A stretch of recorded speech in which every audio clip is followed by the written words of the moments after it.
स्वकर्ता पितु की जय।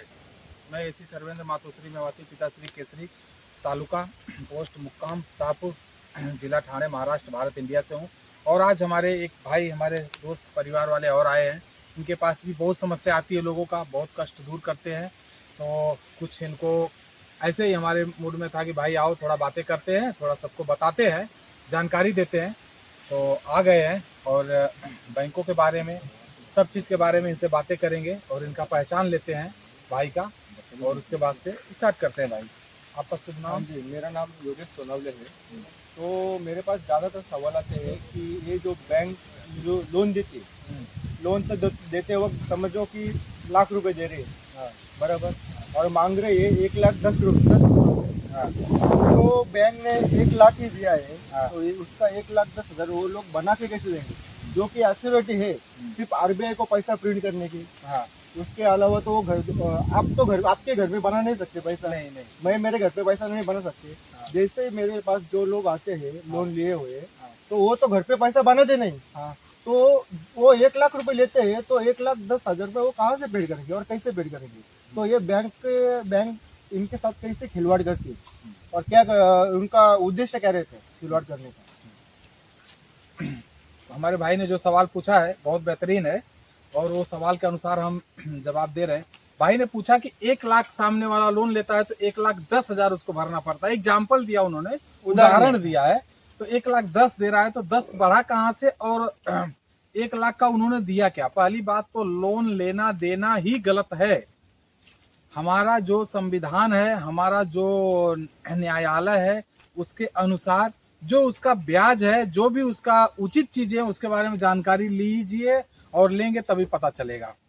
जो ब्याज है या कुछ भी है वो भारत सरकार की ट्रेजरी में भरा जाता है, लेकिन कोई भी बैंक ऐसा नहीं करता है। और बैंक के पास अथॉरिटी है कि 1 डिजिट से लेकर 100 डिजिट तक बढ़ा सकता है, आपके पास नहीं है। और बैंक को अच्छी तरह मालूम है कि 1,00,000 का अगर 10,000 आपसे बढ़वा रहा है तो उसका मतलब है सोना चांदी मोहर वो चीजें तो आपको दे ही नहीं रहा है, वो तो चीजें खत्म है, उसके पास जमा है। तो आपको क्या दे रहा है? 1,00,000 डिजिट दिया है, चाहे नोट दिया है, अब उससे 1,10,000 मांग रहा है, तो उसको मालूम है कि 10 भी देने लायक नहीं है, टूट जाएंगे। तो 1,00,000 के बदले आपका जमीन का या घर का या गाड़ी का जो भी पेपर रखा है उसकी निगाह में पहले से रहता है, जब नहीं देंगे तो यह चीज हम कब्जा कर लेंगे। और वास्तव में ऐसा समय आता है कि आपके पास पैसा नहीं रहता है। 1,00,000 का तो 1,00,000 कोई भी चीजें अगर 4 इनको दिया हूं, मैं बोलूंगा मेरे को 5 चाहिए, तो ये 4 का 5 कहाँ से कर पाएंगे, कहाँ से देंगे? आप बताइए। मोटा मैंने एग्जाम्पल दिया है, चार चीजें को ये 5 करना है तो कहाँ से देंगे? या तो ये बनाते रहे तो करेंगे, या तो बनाने वाले के पास जाके काम करेंगे तो देंगे। तो ये सब छोटी छोटी बातें हैं, लेकिन इसके पहले इसके अंदर बहुत बड़ा गहरा राज है। वो राज अगर आपको जानना है तो भाई के साथ बैठक करिए, चाहे हमारे साथ बैठक करिए, चाहे हमारा वीडियो देखिए, उसमें आपको सब जानकारियां मिलेगी। बस एक मोटा एग्जांपल बता दे रहा हूं कि 4 अगर सामान है, 4 अगर हम एक पौधे का झाड़ दे रहे हैं और बोल रहे हैं कि इसके बदले 5 हमको दे देना, तो 5 कहाँ से देंगे? या तो ये खुद पौधा बनाते होंगे, या तो खुद बनाने वाले के पास काम करते होंगे तो ही दे सकते हैं। तो चारों तरफ मुद्रा जो चल रही है उस मुद्रा के बातें कर रहे हैं। उस मुद्रा में 1,10,000 देना है, तो वह मुद्रा के लिए उनको 1,10,000 का देने के लिए भी उसको भारत की जो ट्रेजरी उसमें जमा करना पड़ता है। वहां पर वो लोग कुछ भरते नहीं है, कुछ भी नहीं करते हैं, जिसको खाली है ट्रेजरी। तो मेरा उत्तर एक ही है कि वो बैंक का षड्यंत्र है, बैंक की कालसाजी है, जो आम आदमी को फंसाने के लिए किया जाता है, परेशान करने के लिए। अभी उसने घर जमीन और गाड़ियां कब्जा करने के लिए वो नियम ऐसा लगाया है और ऐसा कर रहा है।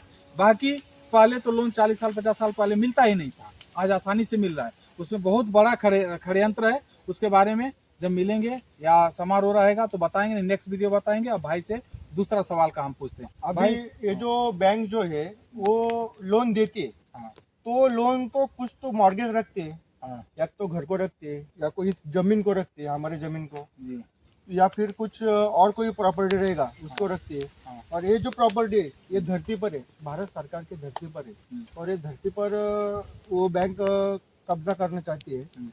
तो इसके बारे में बैंक का क्या षड्यंत्र रहेगा और वो ऐसा क्यों करना चाहती है? ये भाई ने जो सवाल पूछा ये भी बहुत अच्छा मुद्दा है, इसके बारे में ध्यान दीजिए। ये जमीन किसकी है, ये घर किसका है, ये चीज बैंक अच्छी तरह जानता है। आपको भी नहीं मालूम है, लेकिन आप जान लीजिए। हर एक चीज पर, हर एक जल जंगल जमीन पर सब भारत सरकार का अधिकार है। जो भारत सरकार है, जो दादा श्री कुंवर केसरी सिंह है, उनका अधिकार है, आदिम जाति आदिवासी का अधिकार है। बराबर जो यहाँ का मूल वासी है, जो यहाँ का मूल वतनी है, जो यहाँ का मूल विधि, उसका अधिकार है। बराबर। उससे छीनना है ना, तो उससे कैसे छीनेंगे ये लोग? तो मतलब कि ये सब लोग है, ये सब छीनने के लिए सब चर्चा है। बिल्कुल बिल्कुल, छीनने के अधिकार से उनको लोन देके उनको मजबूर किया जाता है। तुमने लिया है कि नहीं लोन? वो बोलेगा हाँ लिया। तो भरना है कि नहीं भरना है? भरना है। भरना है तो इसी चीज से तो फंसता है। एक का 4 दिखाते हैं, 5 दिखाते हैं, फिर जमीन छीनते हैं, वो जमीन दूसरे को देते हैं, उसको नॉन जुडिशियल से जुडिशियल में लाते हैं, जुडिशियल में ला के तोड़ते हैं, तोड़ के मजबूर करते हैं मरने के लिए, उसको भटकने के लिए। यही किया जा रहा है। मेरी बातें जो नॉन जुडिशियल है उनके समझ में बहुत अच्छी तरह आएगा, और जो जुडिशियल है वो तो बोलेंगे कि नहीं नहीं गलत है। तो मैं जुडिशियल के लिए नहीं बात कर रहा हूँ, जो हमारे आदिम जाति आदिवासी हैं, जो नॉन जुडिशियल है, उनके लिए मेरी बातें लागू होती है, उनके लिए बोल रहा हूँ। सर आगे आपका दूसरा सवाल। तो अभी देखा जाए तो ये जो पानी है, पानी तो हमारा है, हम लोग इस धरती पर रहते आ रहे हैं, ये पानी हमारा है, ये जंगल हमारा है, ये जमीन हमारा है, क्योंकि हम लोग एक आपने जैसे बताया ये आदिवासियों का है। हम लोग आदिवासी इस धरती पे पहले, आदिवासी मतलब कि आदि यानी प्रथम, पहले, वासी यानी यहाँ पे रहने वाला जी। बराबर। मतलब हम लोग यहाँ के आदिवासी है, तो ये जंगल जमीन हमारा है, तो इस पे हम लोगों को टैक्स देना पड़ता है। ये धरती पर रहते, एक मकान बनाया है हम लोगों ने, तो ये मकान का हम लोगों को टैक्स देना पड़ता है। ये धरती पे, जिस धरती पे हम लोग चलते गाड़ी लेके, वो धरती का टैक्स देना पड़ता है। पानी जो डैम बनाया है, वो डैम का जो पानी हमारे पास आता है, वो पानी का टैक्स हम लोगों को देना पड़ता है। तो ये सब कैसे और क्यों देना पड़ता है, और ये पैसा जाता किसको है? ये भी सवाल आपका बहुत अच्छा है, लेकिन ये नॉन जुडिशियल के समझ में बहुत अच्छी तरह आएगा। जुडिशियल वालों को बुरा लगेगा। जो टैक्स है, जो भी है, जल, ये लाइट, विद्युत, जितना भी है, आदिम जाति आदिवासी के लिए फ्री है। और कहाँ पर लिखा है, किस जगह लिखा गया है, वो भी हम दिखा देंगे। उनके लिए फ्री है। और अगर भरना है उनको भी भरना है अगर, तो भारत की जो ट्रेजरी है उसमें भरेंगे। और जो भरवा रहा है, जो ले रहा है, भारत की ट्रेजरी में, भारत की जो पावती है, ट्रेजरी पावती, उसमें कभी नहीं लेता है वो सेंट्रल गवर्नमेंट की ट्रेजरी पावती है, उसमें अपने लेके वो भरता है। वो दिखाता है कि हम अगर जल आपको दे रहे हैं, तो जल का हमारे 50 वर्कर काम कर रहे हैं, तो पैसा हम कहाँ से लाएंगे? ये चीजें दिखा के अपने पास आपसे वो वसूलता है। और तो ये लोगों ने पाइपलाइन तो डाली है, चाहे पाइपलाइन भी डाली है ना। तो मैं उसीलिए बोल रहा हूँ कि वो चीजें दिखाकर आपसे वसूलता है। आपसे जहाँ 1 रुपया लेना चाहिए, वहाँ 5 लेता है कि हमारे इन वर्कर को देना है, इनको देना है, जल का पैसा देना है। अभी ये पाइपलाइन डाला हो तो 20-25 साल हो गया। हाँ, पुराना पाइपलाइन है, उसका टैक्स अभी भी वो लोग ले रहे हैं। तो सर उसी के बारे में तो हम आपको बता रहे हैं कि वो जो ले रहे हैं पैसा ना, वो भारत के ट्रेजरी में भरना चाहिए उनको, लेकिन नहीं भरते हैं। वो पूरा का पूरा सब जगह घपला है। और ये पूरे आदिम जाति आदिवासियों के लिए, नॉन जुडिशियल के लिए फ्री है। उसका पेपर है, एविडेंस हमारे पास है, हर जगह लिखा हुआ। तो इतना सारा जो पैसा जाता है, इतना सारा जो टैक्स जाता है, वो टैक्स जाता कहाँ पे है? और ये चीजें आपके जैसे जितने हमारे भाई हैं, 1000, 2000, लाख, 2 लाख, अगर वो आपके जैसे जानकार हो जाए, तो आरटीआई के जरिए उनसे पूछ सकते हैं, जानकारी ले सकते हैं कि आपने पैसा लिया तो कहाँ जा रहा है। ये चीजें पूछने लायक है। हमको तो मालूम है कहाँ जा रहा है, आपको भी मालूम है कहाँ जा रहा है, लेकिन ये सबका पूछने वाला सवाल है। आरटीआई के जरिए पूछिए, जल विभाग से, विद्युत विभाग से। आपका मानना है कि यही बात पब्लिक ने पूछनी चाहिए कि हम लोग जो टैक्स भरते हैं, वो टैक्स जाता कहाँ पे? चाहे वो बिजली का टैक्स हो, चाहे वो रास्ते का टैक्स हो, चाहे वो पानी का टैक्स हो, चाहे वो जमीन का टैक्स हो, तो ये पैसा जाता कहाँ पे? और ये पैसे का मालिक कौन है? और ये किसके पास जाता है? और वो जाता है तो ये अपने जंगल का जाता है, हमारा धरती का जाता है, हमारे हवा का जाता है, हमारा पानी का जाता है, हमारे जंगल का जाता है। तो ये टैक्स कहाँ पे जाता है? और इस धरती पे हम लोग जो खेती करते हैं, उसका हम लोग जब बीज लेते हैं, तो बीज लेते जब है तभी पे तो टैक्स देना पड़ता है। अब जब बीज लगाते हैं, लगाने के बाद उसको निकालते हैं, तब उसको सफाई करना पड़ता है, तभी भी टैक्स देना पड़ता है। जब यहाँ से उगाकर हम लोग किसी और शहर में लेके जाते हैं, तभी भी सेलिंग का टैक्स देना पड़ता है। जो खरीदता है उसको बाइंग का टैक्स देना पड़ता है, खरीदने का टैक्स देना पड़ता है। तो ये सब हर जगह का टैक्स जो लेते हैं, वो टैक्स जाता किसको है भैया? तो ये चीज पब्लिक को भी पूछना चाहिए।